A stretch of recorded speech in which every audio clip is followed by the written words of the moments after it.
今天我们一起来看看棋魂团队的新作，由动漫《时光代理人》改编的电视剧《时光代理人》。男主陈小石从小就异于常人，情绪起伏的时候偶尔能控制电压，平时也有点英雄情节，经常从菜场摊贩手里拯救被坑的大妈。直到有一天，一个名叫陆光的神秘小哥出现在小石的照相馆门口。陆光语出惊人，说我调查过你，你跟我一样天生磁场异常，能够通过照片回到过去。陈小石一听，这不新型诈骗吗？组织为什么今天才想到找我呢？那我就开门见山的说了。对呀，直说嘛，别绕弯子了。接下来我是不是该收到一个验证码，然后绑定银行卡给你转账啊？你送鸡蛋吗？小石嘴上调侃着诈骗犯，心里还装着反诈 APP， 可他只是那么轻易的一拍手。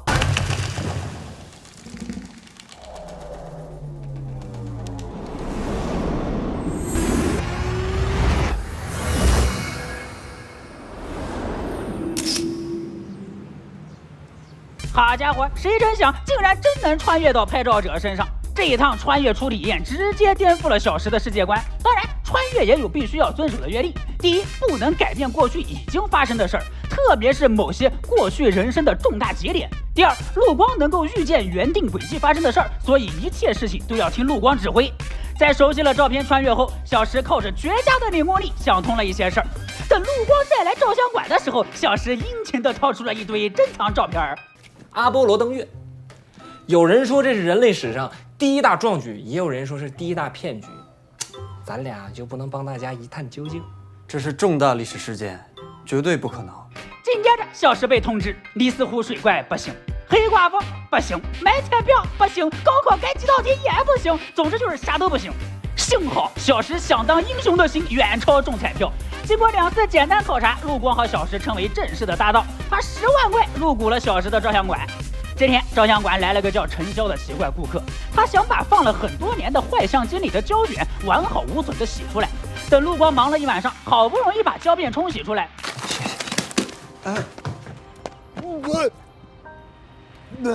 陆光对这个人的故事产生了兴趣。等小石晚上回来，陆光告诉他，陈潇委托他们给照片中的人带3段话。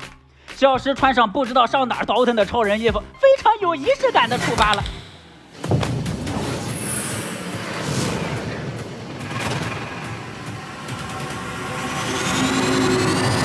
一转眼，他成了陈潇。小石现在在10年前的石阳镇，陈潇所在的电机厂中学篮球队即将和县里的强队打一场比赛。队员们想赢下这次比赛，好向学校争取保留即将拆除的篮球场。按照陆光的要求，小石只要作为替补在场边做到比赛输掉，然后把陈潇的第一句话带给队友们就行了。可偏偏这次比赛对面队伍十分嚣张，赛前挑衅就算了，在场上还趁小石拍照不小心开了闪光时偷偷违规，让我方队长受伤。队长万般无奈，只能让小石上场替补。没想到小石一次失误的闪光，竟然改变了已经发生的故事节点。陆光安慰他，想办法平稳过渡到下一个节点上，下一个节点是输球，只要比赛输了，后面的我就能接上。小石答应的好好的，可眼看对手狂的欠揍，压根憋不住，他打算在最后输之前好好爽一把。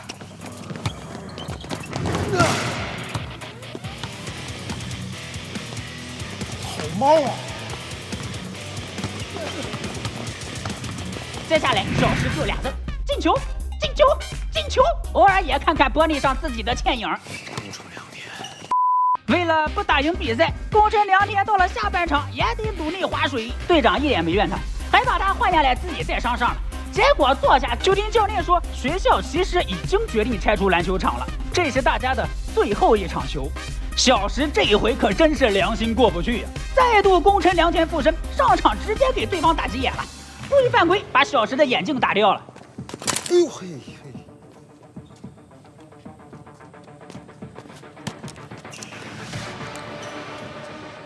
不好意思，哥们儿，不是故意的，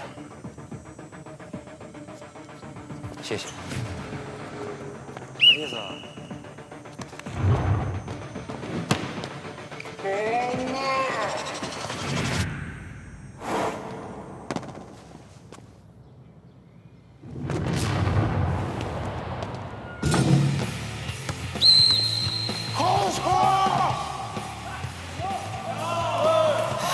眼镜比你碍事儿。小石就这么一路带飞，爽到了最后1分钟，分数也追成了49比51。为了维护重大节点不发生改变，小石忍痛放水，把球传给了从来没进过球的队友。队友瞎猫遇上死耗子，球竟然进了。小石脑子里自己穿回去世界毁灭都想完了。陆光，我这改变节点了，陆光。万幸的是，陆光没消失。他说最大节点还没改，还有机会。而现在他只需要把心思放在刚刚得知篮球场依旧会被拆、垂头丧气的球员身上，说了些陈潇一直想说的。篮球馆虽然没保住，但兄弟们，等以后工作了，想起咱们哥几个在这么一个破篮球馆里努力打了一场没想过能赢的比赛，我直说啊，我想到今天我会感动，我会振奋。可能未来哪天，这生活难的让我觉得都挺不下去了。想到今天，想到咱们哥几个，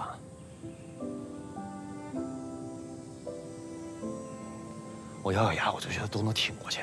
陈潇的第一段话顺利带完，现场每个队员表情都从沮丧变成了释然。这美好的一刻被拍在了大合照里。打完球往回走，陆光的声音响起，委托人的初恋刘萌出现了。感觉到，这心跳比刚才打球时候还快呢。人物害羞的初恋，让一个艺人装 I 人暗恋，这活也是真考验演技呀。刘萌聊起纠结要不要搬去市里生活，小石按住自己的外向，说出了当时的答案：你得去市里。姑娘很失望啊。小石补充了陈潇当时没说却念念不忘的第2段话：我也去。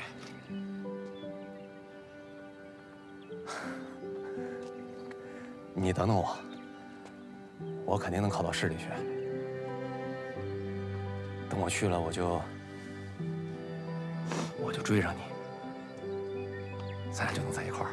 这一段近似表白的话让刘萌转悲为喜，还吵啥架呀？再包下去，一不小心陈潇马上就脱单了。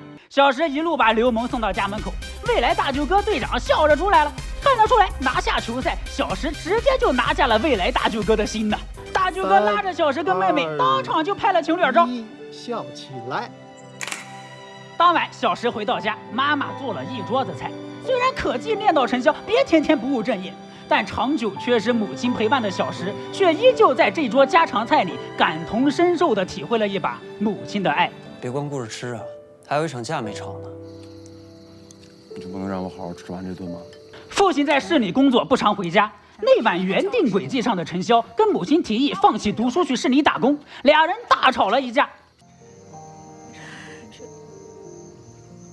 妈，我有句话要跟你说。从今天开始，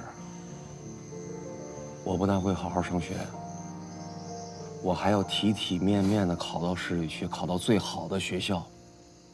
等毕业，我找一好工作，赚大钱，买一套大房子，把您老接过去享清福，做全世界最幸福的小老太太。陈潇遗憾没能说出口的话，小石帮他补全了。妈也不哭了，还夸上儿子了。你就是那2毛钱买的破茶壶，就嘴儿好。不哭了，眼泪来的挺快的，什么时候学的这是？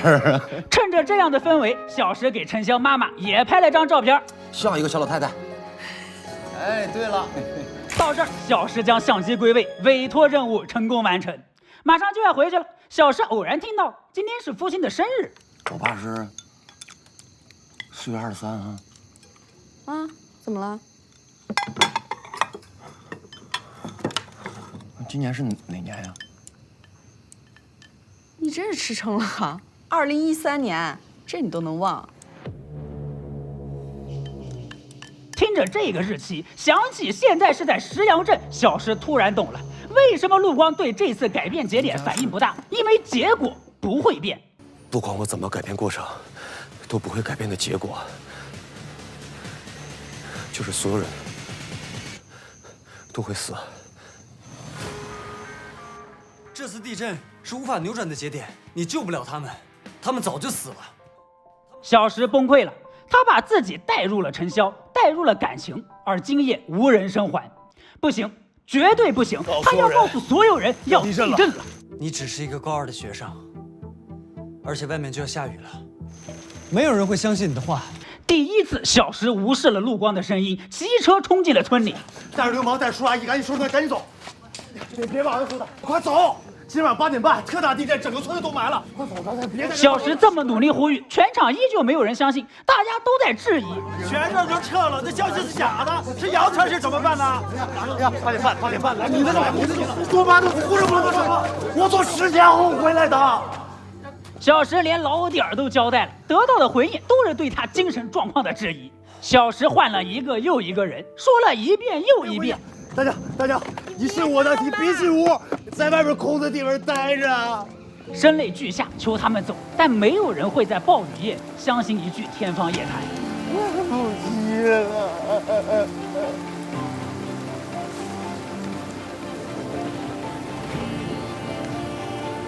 直到最后，只有陈潇的母亲出于对儿子的爱，愿意走。然而，无情的地震不会像小节点一样可以更改，它依旧准时地覆盖了石阳镇。陆光用啸叫耳机强制唤回了小石。10年前石阳镇的他们依旧全都死了，甚至唯一肯配合的母亲也没能逃过死亡的既定命运。这次穿越后，小石开始质疑自己的穿越救不了任何人，只是一厢情愿的无用功。我觉得自己像个笑话。但当陆光把照片再次交到陈潇手里，小石发现自己想错了。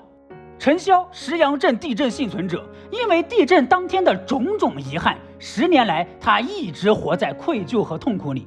直到第一次看到这些照片，看到印象里全都不开心的脸，在照片里全是笑了，他的心态变了。这些小石重写的瞬间，拯救了他被困顿10年的灵魂。那个时刻，小石懂了，原来自己穿越的意义从来不在过去，而是在于现在。经历了一轮磨合，时光代理人再次正装上阵，准备接下一个委托了。当然，除了接委托的故事之外，主线上陆光其实也有秘密。在找到陈小石后，陆光去挪威重金购入了一张1月18号拍摄的极光照片，而从回忆片段中可以看出，陆光曾经有位搭档就是死在了1月18号。陆光身上的秘密会是什么，就交给大家去探寻了。